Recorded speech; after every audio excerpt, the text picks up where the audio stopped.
દર્શક મિત્રો નમસ્કાર. રોજ નવી વાત, નવી ચર્ચાઓ, નવો વિષય સાથે આપણે મળતા હોઈએ છીએ.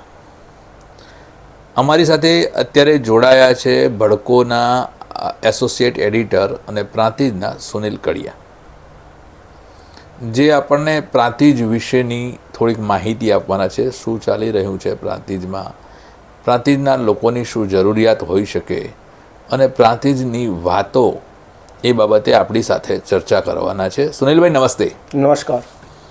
સુનિલભાઈ જણાવશો કે પહેલાં તો પ્રાંતિજની આજુબાજુ જોવાલાયક શું છે? પ્રાંતિજ એક સમયનું માન્ચેસ્ટર રહી ચૂકેલું છે. હાલમાં જો પ્રાંતિજની કર્કવૃતની બાજુમાં જ પ્રાંતિજ છે. કર્કવૃત રેખા આવેલી છે જ્યાં એની બિલકુલ નજીક પ્રાંતિજ આવેલું છે. રાઈટ. ધાર્મિક માન્યતાઓ પ્રમાણે સ્વામિનારાયણ ભગવાન સહિત માર્કંડેશ્વર મુનિ મહારાજ, સાપડ ધામ, મહાકાળી માતાનું મંદિર, ઘણા એવા ધાર્મિક સ્થળો સાથે પ્રાંતિજ ગામ સંકળાયેલું છે. પ્રાંતિજની તપોભૂમિ પણ કહેવાય છે, જ્યાં અઘોરી સાધુ સંતો મહંતો ઘણા ડેરા સ્થાપેલા છે. ધાર્મિક પૂજન વિધિ પણ વધુ થતી હોય છે અને બહુ અલૌકિક જગ્યા છે. હાલમાં પણ કુદરતી વાતાવરણ છે. પ્રાંતિજમાં રેલવેની સુવિધા અને એ કેવા પ્રકારે છે? પ્રાંતિજમાં હાલમાં અદ્યતન રેલવેની સુવિધાઓ આવેલી છે. જૂના સમયથી પ્રાંતિજમાં રેલવેની સુવિધા હતી. અમદાવાદ, મુંબઈ અને દિલ્હી જેવા શહેરોને કનેક્ટિવિટી પ્રાંતિજની કેવી છે એ જણાવશો?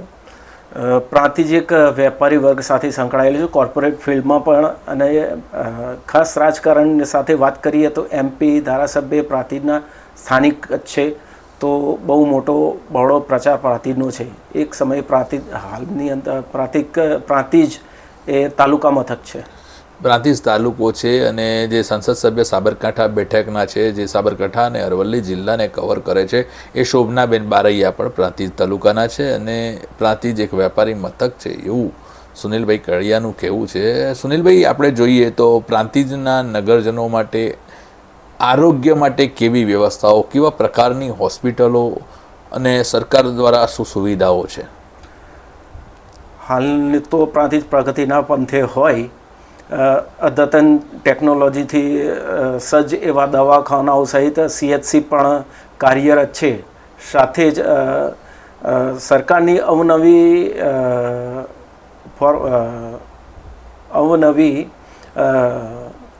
યોજનાઓથી પ્રાંતિજ સુસજ્જ છે. જી, આપણે શિક્ષણ માટે પ્રાંતિજમાં કેવું, કેટલી શાળાઓ, કોલેજો છે? શિક્ષણ ક્ષેત્રે તો પ્રાંતિજમાં પ્રગતિના પંથે જ છે. હરણફાળ દોડ છે પ્રાંતિજની અંદર. માની લો ITI છે, નર્સિંગ કોલેજો છે, જે ઘણું બધું પ્રગતિના પંથે છે. ટૂંકમાં એવું જોવા જઈએ તો પ્રાંતિજની અંદર શિક્ષણ અને આરોગ્ય માટે કોઈ પ્રશ્ન નથી, પણ આપણે ખેડૂતો માટે પ્રાંતિજનું વાતાવરણ કેવું?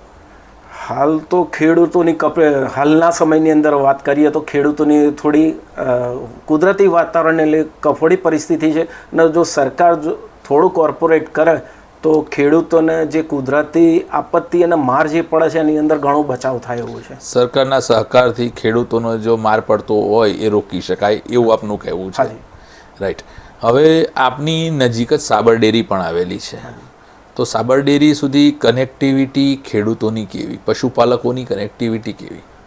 પ્રાંતિજ મૂળ તો એ ખેતી લાયક જ છે વિસ્તાર, જ્યાં ફુલેવર છે, બીજા નવી શાકભાજી, ઘઉં, બાજરી વધારે પડતું પ્રમાણમાં થતું હોય છે. જેના લીધે દૂધ ઉત્પાદક મંડળીઓ પણ પ્રાંતિજ તાલુકાની અંદર વધુ છે. તો સાબર ડેરી સાથે સીધો કનેક્શન, જ્યાં નાના ડેરી પાર્લર પણ વિપુલ પ્રમાણમાં છે. સુનિલભાઈ, પ્રાંતિજની આટલી સારી વાત કરી કે ત્યાં સંસદ સભ્ય પણ ત્યાંના છે, ધારાસભ્ય પણ પ્રાંતિજના લોકલ છે. તો પ્રાંતિજના નગરજનો માટે સરકારી ઇન્ફ્રાસ્ટ્રક્ચરની સુવિધાઓ કેવી? ઇન્ફ્રાસ્ટ્રક્ચર હાલ પ્રમાણમાં નવા સરકારી યોજનાઓ દ્વારા પ્રાંતિજનો પણ વિકાસની ગતિએ વેગ વધી રહ્યો છે. પ્રાંતિજની અંદર મને ખ્યાલ છે ત્યાં સુધી સુનિલભાઈ એક ટાઉન હોલ પણ હતો. હાજી. એ ટાઉન હોલ જનતા માટે ઘણા સમયથી ખુલ્લો પણ નહોતો મુકાયો. હવે એની શું વ્યવસ્થા છે? હાલ પણ જે પરિસ્થિતિમાં બને તો જૈસે તે જ પરિસ્થિતિમાં છે. કોઈ એનો ખર્ચ ડેવલપમેન્ટ થયું છે, રિનોવેશન થયું છે, પણ હજુ સુધી પબ્લિક માટે ખુલ્લો મૂકવામાં આવ્યો નથી. એમાં કયા રાજકારણને શું દુખે છે અને કોણ એના પાછળ શું કામ થઈ રહ્યું છે એ કંઈ પ્રજાલક્ષી જાણ કરવામાં આવતું નથી. એટલે કે આવડો મોટો ટાઉન હોલ કરોડો રૂપિયાના ખર્ચે જ બન્યો હશે, કોઈ નાની રકમમાં તો નહીં જ બન્યો હોય, અને સરકારના જે પૈસા છે એનો વેડફાટ થયો હોય એવું પણ કહી શકાય સુનિલ. 100%. અને આ જ ટાઉન હોલ કોને લાભ આપવા માટે ખુલ્લો નહીં મુકાતો હોય એ તંત્ર કેમ નહીં જાણતું હોય? શું ધારાસભ્ય એનાથી અજાણ હશે? તંત્રને તો પૂરી બધી જ માહિતી હોય છે. ત્યાં જ ધારાસભ્ય MP દિવસમાં 2 થી 3 વખત નીકળતા હોય છે. સ્થાનિક કોર્પોરેશન બી ત્યાં લોકલ ઓફિસ આવેલી છે, પણ આ વાત કેમ લોકો ધ્યાને લેતા નથી એ બહુ મોટો પ્રશ્ન છે. અને હાલ જે પ્રમાણે એના રિનોવેશન પાછળ અવારનવાર એ ટાઉન હોલ માટે પ્રશ્નો ઉદ્ભવતા હોય છે, પણ કોઈ મગનું નામ મરી પાડવા માટે તૈયાર નથી.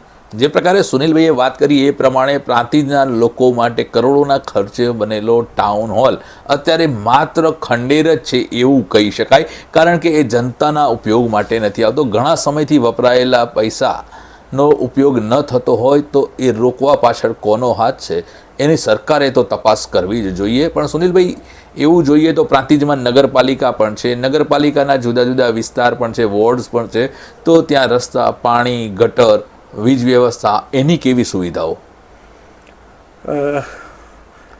વાત કરીએ તો કોર્પોરેશનની ક્યાંક ને ક્યાંક પ્રજા હેરાન પરેશાન થતી હોય છે. સરકાર જે યોજનાઓ લાવે છે એના ઉપર પ્રજા હેરાન થાય પછી કાર્યરત થવામાં આવે છે. પહેલાં માની લો ઉત્તર ગુજરાત વીજ બોર્ડ કંપની હોય, કોર્પોરેશન હોય, કોર્પોરેટરો હોય, જ્યાં સુધી એડવાન્સ એ થતા જ નથી, જ્યાં સુધી પ્રજાના પ્રશ્નો પ્રજા સામે એ ના કરે કે જ્યાં સુધી એનો નેગેટિવ ના થાય ત્યાં સુધી કોર્પોરેશન કે GEB કે આરોગ્યલક્ષી કોઈ પણ વસ્તુ એ પ્રજાના માટે નથી. ટૂંકમાં તંત્ર ઊંઘતું હોય છે અને તંત્રને જગાડવા માટે લોકોએ જાગવું પડે છે. લોકો હોવાપો કરે ત્યારે તંત્ર જાગે છે. તંત્ર જાતે કોઈ કામ કરતું નથી એવું પ્રાંતિજની અંદર કહી શકાય સુનિલભાઈ. હાજી. તો બીજી તરફ આપણે પોલીસની વ્યવસ્થા જોઈએ તો પોલીસ એટલે આપણું સુરક્ષા કવચ છે, જે જનતાનું સુરક્ષા કવચ છે. તો પોલીસની કામગીરી વિશે વાત કરીએ સુનિલભાઈ, કેવા પ્રકારની પોલીસની કામગીરી છે? હાલ જો પોલીસ સ્ટાફની વાત કરીએ તો મન મેળવવાળો સારો એવો સ્ટાફ છે પ્રાંતિજ પાસે. તાત્કાલિક યુદ્ધના ધોરણે કામ થતું હોય, ક્યાંક સમયનો અભાવ રહેતો હોય, ક્યાંક નાના મોટા પ્રશ્નો થતા હોય, વાતાવરણ અનુલક્ષીને પણ ક્યાંક એ થતું હોય, પણ પોલીસનો સુગમ સંબંધ પ્રજા જોડે રહેલો છે. આપણે જોઈએ તો પ્રાંતિજની અંદર જાહેર બાગ બગીચા છે કે નથી? હાજી, જાહેર બાગ બગીચા છે. એનું મેન્ટેનન્સ કેવું? સારું. અને એકંદરે સારું. એકંદરે સારું, ઉત્તમ નહીં? ઉત્તમ નહીં. અચ્છા, તો બીજી તરફ આપણે જોઈએ તો બાળકોને રમવા માટે રમતના મેદાન, લાઇબ્રેરી, એવી કોઈ વ્યવસ્થાઓ પ્રાંતિજની અંદર છે? પ્રાંતિજની અંદર ઉદ્યાનોની સાથે લાઇબ્રેરીની પણ સુવિધા છે, જેમાં એક પર્સનલ પણ લાઇબ્રેરી હમણાં જ પ્રાઇસ ગ્રુપ દ્વારા ઓપન કરવામાં આવેલી છે. તો બીજી તરફ આપણે એ વાત કરવી છે કે સુનિલભાઈ, આ બધું જ છે, પણ જે વૃદ્ધો છે, સિનિયર સિટીઝન્સ છે, એમના માટે કોઈ ખાસ વ્યવસ્થા પ્રાંતિજની અંદર હોય એવું? પ્રાંતિજની અંદર માર્કંડેશ્વર મહાદેવની બાજુમાં એક વૃદ્ધાશ્રમ બી આવેલો છે. ત્યાં ગામના સ્થાનિક લોકો તહેવાર વ્યવહાર પ્રસંગે ક્યાં કોઈકનો બર્થડે હોય તો ત્યાં અવારનવાર મુલાકાત કરતા હોય છે અને ભોજન પ્રસાદ પણ એ થતું હોય છે. સાથે જ વયોવૃદ્ધ માટે ઘણા એવા નવયુવાનો છે જે કાર્ય કરતા હોય છે અને એમને કોઈ પણ જાતની સમસ્યા હોય કે કંઈ પણ હોય તો પોતાનું ગણી અને સાથ સહકાર આપતા હોય છે. અને એમના માટે અલગ અલગ નવા માની લો એક RK કરીને સંગીતની સંસ્થા છે, એ મહિનામાં 1-2 વખત ત્યાં સંગીત સંધ્યા પણ કરતી હોય છે વયોવૃદ્ધ માટે. જી, આપણે એમ કહેવા માગીએ છીએ કે સુનિલભાઈ, એ તો એક સંસ્થા છે, પણ પ્રાંતિજના સિનિયર સિટીઝનોને રોજ બેસવા જવું હોય, રોજ ફરવા જવું હોય, એમના જે દુઃખ દર્દ હોય, તો એના માટે કોઈ વ્યવસ્થા, ખાસ વ્યવસ્થા ખરી? ના જી, હાલની અંદર પોસ્ટની વાત કરીએ કાં તો SBIની વાત કરીએ તો ક્યાંક ને ક્યાંક તો થોડી આગા પાછી છે, અગવડ ઊભી થતી જ હોય છે. જી, કદાચ તેમના મેનેજમેન્ટની અંદર પણ કોઈ ઇસ્યુ હોઈ શકે. તો સુનિલભાઈ, મારે એક જાણવું છે કે પ્રાંતિજની અંદર તહેવારો અને ઉત્સવો કયા કયા ને કેવા કેવા ઉજવાય છે અને કેવી રીતે ઉજવાય છે? પ્રાંતિજ એક શાંતિપ્રિય અને પ્રગતિના પંથે ચાલતું અત્યારે તાલુકા મથક છે. હિન્દુ અને મુસ્લિમ બંને સમાજના લોકો ત્યાં રહે છે. તો અત્યાર સુધીમાં તો કોઈ એવો મોટો પ્રશ્ન ઇસ્યુ બનેલો નથી કે રામનવમી હોય, ઈદે મિલાદ હોય, કોઈ પણ પ્રસંગ હોય, શાંતિ સમિતિની બેઠકમાં બંને સમાજના લોકો હાજર રહી અને સુખ શાંતિથી પોતાના તહેવાર અને એકબીજાની શુભેચ્છાઓની આપ લે કરતા હોય છે. સુનિલભાઈ, જે પ્રમાણે તમે વાત કરી કે બધું જ સારું છે, બરાબર, તો ખેડૂતો માટે પાણીની વ્યવસ્થા પણ છે, વીજળીની વ્યવસ્થા છે, તો હવે પ્રાંતિજને જરૂરિયાત કઈ? પ્રાંતિજની જરૂરિયાત હાલ તો વાત કરીએ તો જ્યાં પ્રાથમિક સુવિધાઓ છે, માની લો ગટર છે, સાફ સફાઈ છે, લાઇટ માટે ઘણી વખત અવારનવાર પ્રશ્નો ઉદ્ભવતા હોય છે UGVCL દ્વારા, કે જેમાં ક્યાંક નવજાત શિશુ હોય છે, તે ક્યાંક ઉંમરલાયક વયોવૃદ્ધ હોય છે, જેમને ઘરે પણ સારવાર થતી હોય છે. જ્યારે અચાનક લાઇટ જતી હોય છે, રેગ્યુલર મેન્ટેનન્સ થતું હોવા છતાં બી ક્યાંક ને ક્યાંક એવી ક્ષતિ ઉદ્ભવતી હોય છે કે એ લોકોની તકલીફ વધી જતી હોય છે, ક્યાંક અણબનાવ બનવાની પણ શક્યતા હોય છે. અને ખાસ વાત કરીએ તો રોડ રસ્તાઓ માટે કોર્પોરેશનમાં ઘણા લોકો પાણી અને રસ્તાઓ માટે અવારનવાર સ્થાનિક લોકો બાયો ચડાવતા હોય છે. એટલે કે સ્થાનિક લોકો આંદોલન કરે ત્યારે તેમને તેમના હકની પ્રાપ્તિ થતી હોય છે. ટૂંકમાં પ્રાંતિજનું રાજકારણ એવું ઈચ્છતું હોય કદાચ કે લોકો જાગે તો જ કંઈક આપવું, નહીતર નહીં આપવું, કે માગ્યા વગર માં પણ ન પીરસે, એવું તો નથી ને? હે સુનિલભાઈ, આપનો ખૂબ ખૂબ આભાર. આપે ભડકોની સાથે રહી પ્રાંતિજ વિશેની સુંદર માહિતી આપી છે. પ્રાંતિજ વિશે નવી નવી વાત પણ કરવાના છીએ આવનારા અંકોમાં. સતત જોતા રહેજો ભડકો. અમે OTT ઉપર 24/7 લાઈવ છીએ અને YouTube, social media, YouTube, Facebook અને ઇન્સ્ટાગ્રામ ઉપર પણ અમે આપને માટે ઉપલબ્ધ છીએ.